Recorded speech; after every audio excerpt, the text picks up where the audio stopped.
For me, personally, tinitreat ko yung Master Garage as start point ng engine health ko.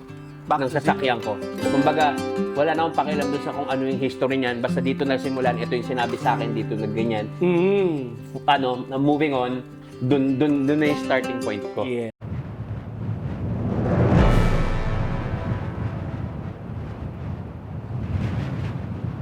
Okay, good day mga Paps, no?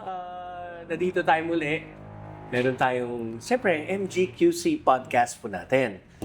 Ang kagandahan dito, meron tayong very, very special guest. Yung talagang Special child. special customer natin. Talagang ever since, nandito na sa atin, sa Master Garage. Ang ating guest na to, talagang tagal nang nagtiwala sa atin. At syempre, hindi naman natin sinisira yung mga tiwalang yan hanggang ngayon. Sige, di na ako malamang mas maganda. Pakilala na lang po natin si Sir Tiny Montana. Magandang, saan ba? Saan ba camera ko? Ito. Yeah. Magandang araw sa inyo mga paps. Yun. Ayun. So, nandito tayo ngayon sa Master Garage, Quezon City. Siyempre, wala nang iba. Siguro anong maganda si Sir Tiny, pwede nating siguro kung pwede ka magsabi ng kung ano ang pinagagagawa mo recently, tapos kagaya ng mga napagkwentuhan, Yeah. even before pa, Yeah. sa tayo simula. So, ayun, ako po si Tiny Montana. Na pwede niyang tawaging Derek Ramsey. Yeah! So, ayun, isa akong rap artist, businessman,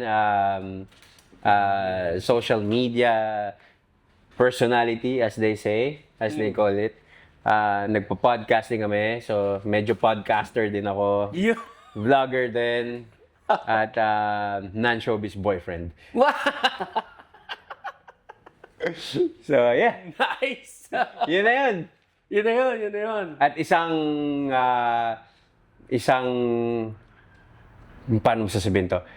Isang magandang halimbawa na makakapagpatunay, isang buhay na saksi kung gaano kaganda sa Master Garage. Thank you so much. Nakakatawa mga Paps dito sa MG. Si Sir Tiny, maganda yan. Panoodin nyo yung kanilang podcast, yung Kada Kwento. Yes, sir. Makita mo sa Spotify, YouTube, di ba? Facebook. Panoodin nyo, nakakatuwa yung mga kwento nila bilang podcaster, sabi. Yeah. Ayun. So, dito nagsama-sama lang po tayo kasi ito nga yung mga pilot episodes pa rin pala natin. So, this is the first season. First month pa nga lang kung tutuusin natin sa podcast, no? And we can learn actually from the experts. Siguro, Grabe naman yung expert. diba? Nakaka-pressure naman yung expert. Napaka-formal, Pero totoo lang kasi bilang kami, baby pa lang kami dito sa pagpa-podcast. Podcast.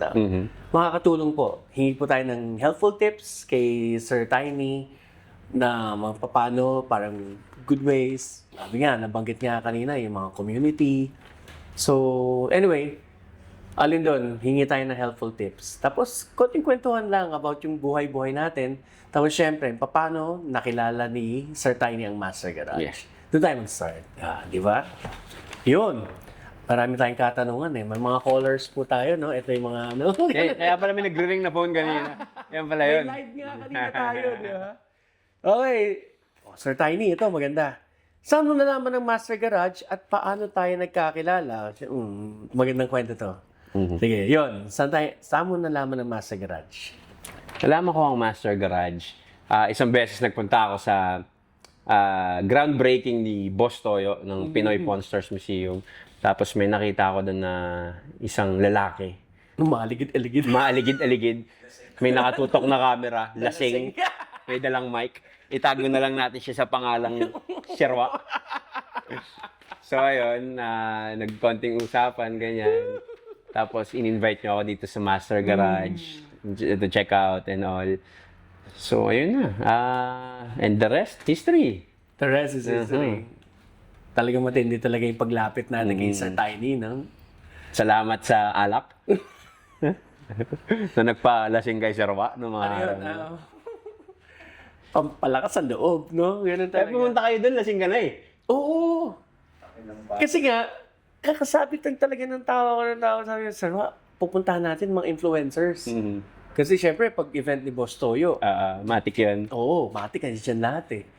Yung mga nakikita ko lang actually sa SOCMED, di ba? Nakita lang natin sa social media, sa phone natin. No? Ito na yung mga tao na sa harapan ko na. Alam mo yung kabak ko noon, sabi ko, kailangan niya natin ng liquid courage. Di ba? Liquid courage, no? Sir Fox. Di ba? Pero minsan, nakakatulong talaga yun. Halimbawa, may something ako na hindi naman formal na kailangan hindi nakainom. Pero pagka I get to meet na may mga tao talaga ako makikilala, pampatanggal ng kaba. Minsan, humihinto ako 7-Eleven, ano muna ako. Nag-iisang lata muna ako o kung ano. Para lang relax. Yung sinasabi nila, manghihiram ka ng lakas ng loob. Oo. Yeah. Para relax lang yung nerves mo. Parang ganyan, di ba? Liquid courage ka. Yun ang tawag natin doon. Mismo. Yun. Sige. Next question. Worst car problem na naranasan mo? Siguro. Parang hindi ko Parang wala naman. Parang hindi naman siya sobrang lala ng kagaya ng kay Curse Box. Hindi. Pero siguro nung malapit ng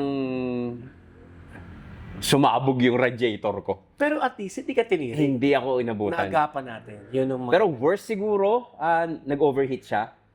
Kasi hindi ko alam na tuyon-tuyo na yung radiator ko. Bumiyahe ako Caloocan to Marikina. Oo. Ang init na. Baba na ako ng bintana, tapos amoy plastic na nasusunog. Ayan. Oo. Then, yun, good thing, nadala ko naman na siya dito. Yun pala, pag isang pitik mo na lang sa radiator ko, sasabog na yung mga duktungan. So, May ikit pa ako nun eh. Nakuha lang ko yun. nakuha na yun. Flash ko na lang. Nakita rin natin yung radiator din eh. Sir Tiny, inabutan na. Talaga kaya yung ang ano namin, ang recommendation namin sa radiator talagang 5 to 7 years. Nakakahiya.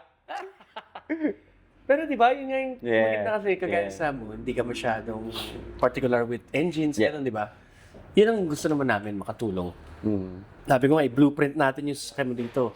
Pag nag-umpisa na dito yung sasakyan mo, alam na natin yung mga susunod na gagawin. Kumbaga parang tinitreat ko, at least for me, personally, tinitreat ko yung Master Garage as start point ng engine health ko, Back ng to sasakyan zero. ko. Kumbaga, wala na akong pakialam doon sa kung ano yung history niyan. Basta dito nagsimulan, ito yung sinabi sa akin, dito nagganyan.